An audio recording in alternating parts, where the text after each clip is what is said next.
ప్రథమ పుత్రుడు ఆదాము కదా, మరి ప్రథమ పుత్రుడు యేసుప్రభుని ఎలా పోలుస్తారంటే శరీరాన్ని బట్టి ఆయన ప్రథమ పుత్రుడు కాదు, ఆత్మను బట్టి ప్రథమ పుత్రుడు తండ్రికి.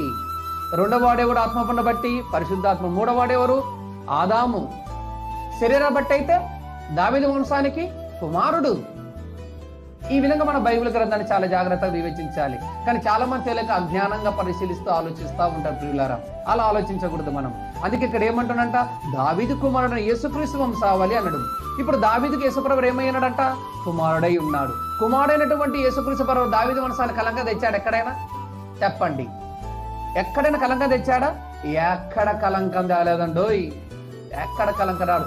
నీతిగా యథార్థపరుడై భూమి మీద బ్రతుకుతున్నంత కాలమంతా యేసుక్రీస్తు ప్రభువారు దావీదు వంశానికి కలంకము తేకుండా దావీదు ఇంటి అనబడుతున్న తాళాలకు నమ్మకమైన కొడుకుగా బతికాడు. తెలుసా ఆయన?